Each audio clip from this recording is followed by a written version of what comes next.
بیا زه د وصال خان او د هغوی د ټولو ملګرو د ټولو چې چا نن شمولیت اختیار کړو د هغوی یو ځل بیا شکریه ادا کوم.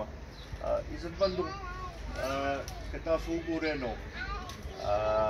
د موجوده حکومت بس آخري هغه سرګی دی دې وخت کې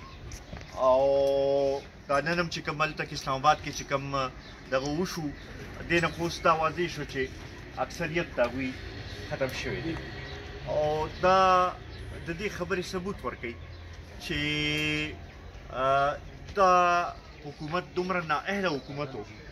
چې نه خپل ملګري ځان سره وساتل نه د خپل پاټۍ ملګري ځان سره وچلولی شو او زما خیال دا څه چې اوس په اسلام آباد کې کېږي لګیا دي دا د ټول قوم ترجماني او لحاظ سره ده ځکه چې د ټول قوم دا آواز و چې دا موجوده حکومت چې دی د دې پالیسۍ هم غلطې وې راغلې هم غلط طریقې سره او هغه شانتې کارکردګي هم چې ده څه پاتې نه شوه نو په دغې حوالې سره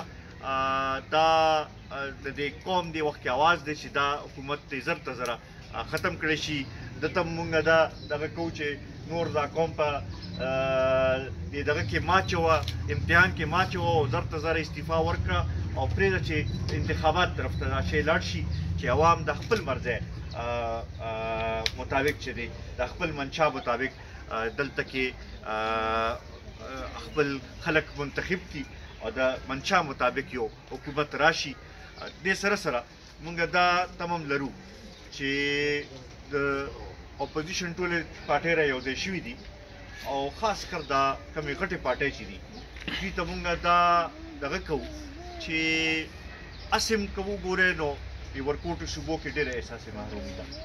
او بیا خصوصا دې موجوده حکومت کې هغه احساسې محرومۍ کې نور هم اضافه شوې ده او بیا خاص کر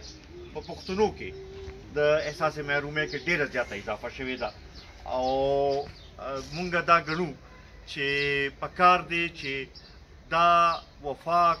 به اله ترقي کوي چې ورکوټي صوبې چې دي هغه پکې خوشحاله وي او د ورکوټي صوبو ته خپل حق ملو شي مونږ دا مطالبه هم کوو دا ډیمانډ کوو چې پکار دی چې صحیح طریقې سره د آئین باندې عمل درآمد وشي هره اداره چې ده هغه د خپل آئیني دار اختیار کې دی چلی جمهوریت چې دی هغه د مضبوط شي پارلمان دی مضبوط شي او بیا ورسره صوبایي خودمختاري چې ده چې په هغې باندې عمل وشي او چې څنګه لیکلي شوي دي په آئین کې د هغې مطابق صوبایي خودمختاري ورکړی شي نن نه یو څو ورځې مخکې که تاسو خیال وي نو 23 مارچ په ټول ملک کې ومانځلی شو او په هغې باندې مختلف تقریبات هم وشو لوی دغه هم وشو خو زه په دې دغه یم چې دا ورځ خو مونږ مانځو خو چې کومه قرارداد پاس شو او په هغې کې چې څه لیکلي شوي وو خاص کر د ورکوټي صوبو په حوالې سره د صوبو له چې کوم اختیارات ورکولو په حوالې سره لیکلي شو په هغې باندې عمل نه کېږي نو چې مونږ دومره دا ورځ مانځو او دومره دغه کوو پکار دی چې د هغې په هغه دغه باندې عمل وکړو دغه به د هغې اصلي دغې چې کم مقصد وو کم خبرې شوي وي په هغې وخت کې قرارداد مقاصد چې کوم ورته وایي په هغې باندې د عمل هغې لحاظ سره وشي قرارداد پاکستان باندې هغه صحیح طریقې سره عمل وشي نو هله به دا ملک چې دی ترقي کوي به زمونږ صوبه چې ده او پښتانه ټول په وګورئ نو په دې ملک کې د هغوی که تعداد حوالې سره ګورئ نو په دویم نمبر باندې لوی قوم دی او وسایل هم زمونږ شته خو هغه توجه زمونږ مسلو طرف ته نه ورکړی کېږي زمونږ وسایل چې دي هغه په مونږ باندې هغه شانتې استعمالېږي نه تیل دلته کې شته ګیس شته بجلي شته په دنیا کې هغه ملکونه ترقي کوي چې کوم ځای کې انرژي څه ته وایي ګیس تیل بجلي چې دا موجود وي نو هغه ملکونه ترقي کوي هلته کارخانې هم لګي هلته کې دغه هم کېږي مونږ هغه بدقسمته خلک یو چې زمونږ هغه بجلي زمونږ ګیس زمونږ تیل چې دی هغه د نورو په کار راځي زمونږ په کار نه راځي دا شی څو پورې چې ختم شوي نه وي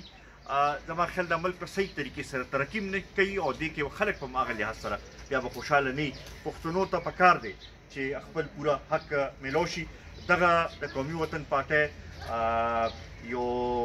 پروګرام هم دی، سوچ هم دی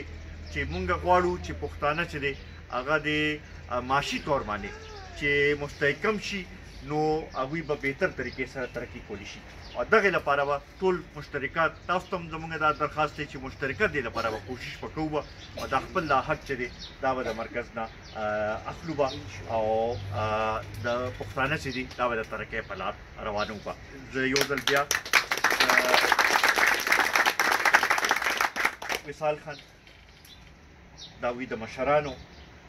د هغوی د ټولې کورنۍ د هغوی چې کوم ملګري نن موږ سره شامل شوي د هغوی ټولو ډېر زیات مشکور یم. په دې باندې یو ځل بیا تاسو نه معذرت غواړم چې پروګرام ټایم له هغه شانتې روان نه رسېدم، خو چونکې دا واقع داسې وه چې پای کې هلته کې زما موجودګي لږه لازم وه. انشاءالله ستاسو د خدمت لپاره ستاسو د مسایلو د حل لپاره به هر وخت حاضر یو او انشاءالله دا پښتون قام به د ترقۍ په لاره روانو. ډېره مهرباني.